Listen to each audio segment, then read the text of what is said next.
আমি দিল্লীত তেওঁ যেতিয়া দিল্লীত আহিব ইখন ফ্লাইটৰ পৰা ইখন ফ্লাইটলৈকে আহোঁতে খুব বেছি 1 ঘণ্টা সময় লাগিব গতিকে দিল্লীত অহাৰ লগে লগে উইদিন 1 আৱাৰ তেখেতক আমি লৈ আহিম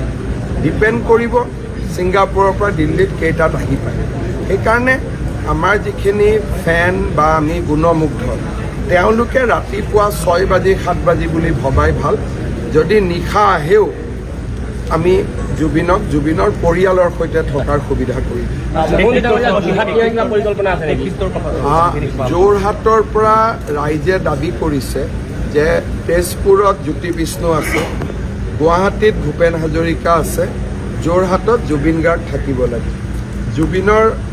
গুণমুগ্ধ যোৰহাটৰ ৰাইজে বিশেষকৈ উজনি ৰাইজে আমাক যথেষ্ট অনুৰোধ কৰিছে কিন্তু এই বিষয়ে মই যোৱাকালিয়ে কৈছোঁ যে চৰকাৰে অকলে সিদ্ধান্ত ল'ব খোজা নাই আমাৰ অসম সাহিত্য সভা সদৌ অসম ছাত্ৰ সন্থা বা আমাৰ যিখিনি শিল্পী আছে জুবিনৰ লগত যথেষ্ট জীৱনটো নিবিড়ভাৱে কটালে আমি তেওঁলোকৰ লগত আলোচনা কৰিম আৰু পৰিয়ালৰ যিটো ভিউ সেইটোতো আটাইতকৈ গুৰুত্বপূৰ্ণ যে পৰিয়ালে কি বিচাৰে গতিকে এই গোটেই কথাখিনি পতাৰ পিছতহে আমি অন্তিম সংস্কাৰৰ সিদ্ধান্ত ল'ম আৰু এই বিষয়ে কথা পাতিবৰ কাৰণে মই ৰনোজ পেগু বিমল বৰাক দায়িত্ব দিছোঁ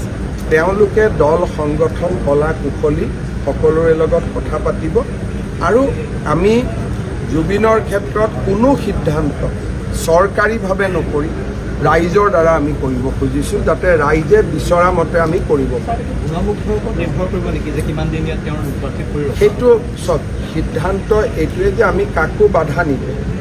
যিমান সময়লৈকে মানুহ আহি থাকিব সিমান দিন আমি ৰাখিব পাৰোঁ কিন্তু যিহেতু এমব্লেম হৈ আহিব শৰীৰটো কিমান সময় থাকিব পাৰিব ডাক্তৰে আমাক ক'ব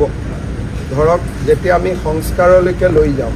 তেতিয়ালৈকে যদি বডিটো একেবাৰে বেয়া অৱস্থাত হয় তেতিয়াও মানুহে বেয়া পাব সেইকাৰণে এইটো নিৰ্ভৰ কৰিব চিকিৎসকসকলৰ ওপৰত ছিংগাপুৰত এতিয়া তেওঁৰ এমব্লেমৰ কাম চলি আছে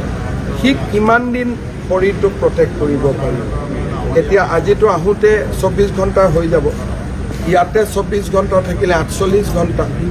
আমি ক'লোঁ আৰু এদিন বঢ়াই দিয়ক 72 ঘণ্টা যদি যোৰহাটত লৈ যাব লাগে আৰু 6 ঘণ্টা ইমান দেৰি শৰীৰটোৱে থাকিব পাৰিব নাই গতিকে এইটো যিটো আমাৰ ডক্টৰসকলে আমাক যেনেকৈ ক'ব যে ইয়াৰ পিছত থাকিলে শৰীৰটোক আমি সংস্কাৰৰ সময়ত একেবাৰে নাপামগৈ গতিকে এই বস্তুটো ডিপেণ্ড কৰিব ছিংগাপুৰে কেনেকৈ শৰীৰটোক এমব্লেম কৰি পঠিয়ায় আৰু কিমান দিন শৰীৰটোক আমি ৰাখিব পৰা পৰ্যায়ত থাকিম এটা প্ৰশ্ন এই মুহূৰ্তত হয়তো আমি কৰিব নোৱাৰি তথাপিও আমি ৰাইজে যিহেতু ছ'চিয়েল মিডিয়া বা সংবাদ মাধ্যমতো কৈ আছে বহুত এজাহাৰ ৰাজ্যৰ বিভিন্ন প্ৰান্তত কৰিছে মৰিগাঁও থানাত শ্যামকানু মহন্ত আৰু সিদ্ধাৰ্থ শৰ্মাৰ বিৰুদ্ধে এখন এজাহাৰ কৰিছে অসম পুলিচে এজাহাৰখন ৰেজিষ্টাৰ কৰিছে আৰু তদন্ত নিশ্চিতভাৱে হ'ব যিহেতু FIR হৈছে আমি তদন্তৰ আওতাত শ্যামকানু মহন্তও আহিব সিদ্ধাৰ্থ গোস্বামীও আহিব সিদ্ধাৰ্থ শৰ্মাও আহিব আৰু ছিংগাপুৰৰ যিসকল লোক সেই সময়ত জুবিন গাৰ্গৰ লগত আছিলে তেওঁলোকো তদন্তৰ আওতাত আহিব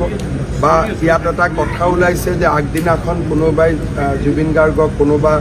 জাগা এটাত পাৰ্টি এটাত লৈ গৈছিল বুলি মই তেনেকুৱাও 2-এটাত ছ'চিয়েল মিডিয়া দেখিছোঁ সঁচা মিছা নাজানো সেইবিলাকো আমি চাম কিন্তু ছিংগাপুৰ কৰ্তৃপক্ষও ইতিমধ্যে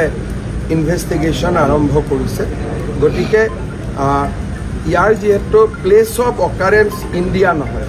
গতিকে ক্ৰিমিনেল পাৰ্টটো যদি কিবা আছে ছিংগাপুৰৰ পৰা পাম আৰু অসমৰ পৰা লৈ যাওঁতে যদি কিবা বেয়া ভাবি লৈ যোৱা হৈছিল সেইটো আমি অসমত পাম গতিকে এই ক্ষেত্ৰত আমি চৰকাৰে সম্পূৰ্ণ নিৰপেক্ষভাৱে যি ধৰণে কোনোবা ৰাইজে যদি সাক্ষীও দিব খোজে কোনোবা ৰাইজৰ হাতত যদি কিবা খবৰো আছে আমি সকলো ব্যৱস্থা কৰি দিম যাতে গোটেই বিষয়টো সকলোৰে কাৰণে মুকলি হৈ থাকে কোনো কথা যাতে গোপন হৈ নাথাকে